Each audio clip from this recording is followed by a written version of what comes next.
basics of an arm triangle,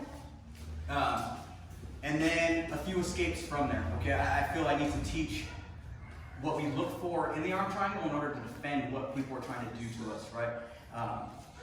This is originally like a big man move, somebody this big, but I realized that in most schools, it's usually one of the first submissions people use, and because you can muscle up a little bit and get somebody, it turns into a go-to amongst beginners, and if you don't know how to get out of it, it sucks, right?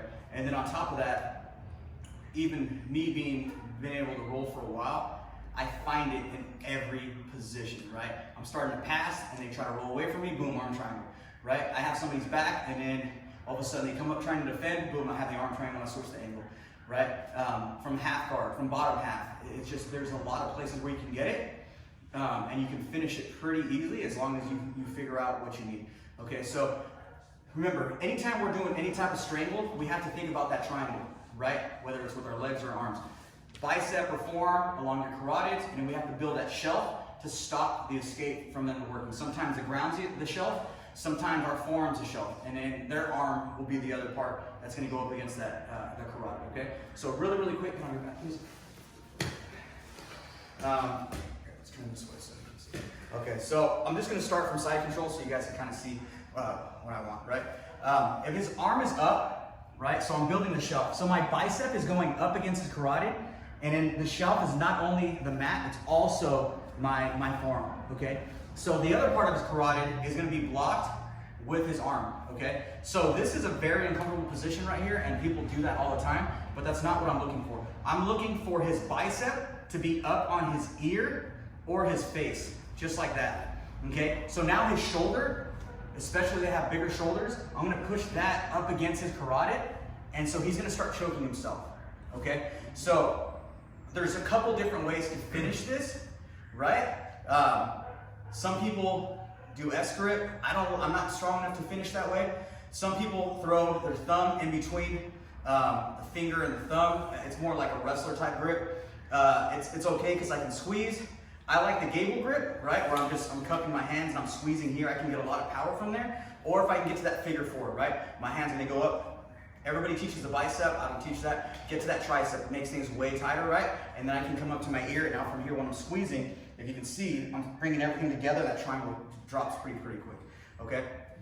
My head is gonna go up against his tricep, and I'm pushing that up against his own carotid, okay? And now, I'll do it just from the side control position.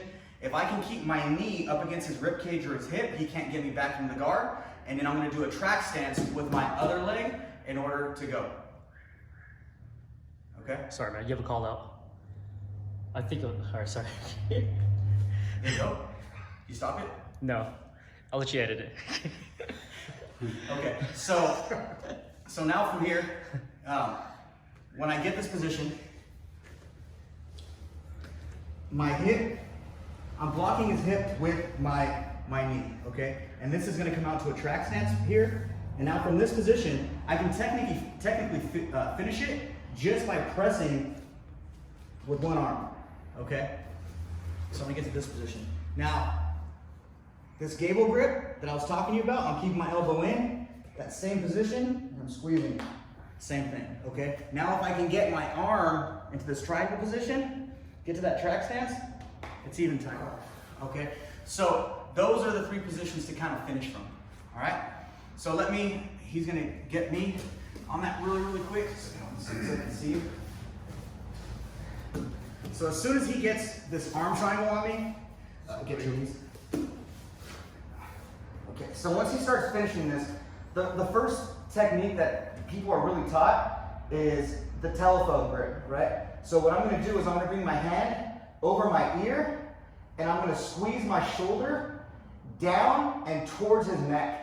So when he tries to squeeze, just go ahead and wrap it up. I got a little bit of time. It's really tight and it doesn't feel good, but I have a little bit of time, okay? But my ultimate goal isn't to get to the telephone. My ultimate goal is to get my arm out of here, okay? So if I can bring my elbow out and around, now I'm gonna grab his lat. Yes, he still has me in side control, but he can't choke me out from here, okay? He has a pretty good side control. He can go to sit out position, from here, right? And it doesn't feel good, but at least I'm not getting submitted, okay? So that's the ultimate goal. So your first defense, a lot of people are taught this. I don't like that, but it's okay to do, okay? Because eventually if someone has a tighter squeeze, they're gonna get you. I get people doing this to me all the time, and it's a matter of time, I'm still gonna tap you up from here, okay? So what I need to do, just like anything in jiu-jitsu, to be able to stop that forward pressure, I need to build a frame, okay? So instead of coming out here like this, I'm gonna throw my elbow right into his neck, okay? And now if he starts putting pressure into me, just as easily as he can choke me out, I can choke him out depending on the pressure, okay? You can feel the difference in the way that I'm talking, right? So from here, I'm not just building this frame, okay? I'm going to build the frame, and I'm gonna put my other elbow on the ground, and I'm gonna get here, okay? Now I'm gonna bring his body down here and into his neck. So from here, you see he's getting a little bit of discomfort. So now from here, it's easy for me to bridge into him and then bring my arm around. All right, so that's the defense I like to do. Because that frame helps me, and even if he starts dragging into me, my elbow's gonna stop it right here on the mat, okay? And now from here, I get my feet under my butt. I'm gonna bridge into him at that 45, and then my arm comes around. Or, depending on what I need to do. Okay, I get him back in that guard. So, here he starts getting that position. Also, if I don't have enough room, I can't get that telephone grip, right? So he gets that pressure, start putting pressure, frame, here, down, and I'm here. Now, if he doesn't give me that room, that's when I have to really bridge, right? So he's go kind of tight on it.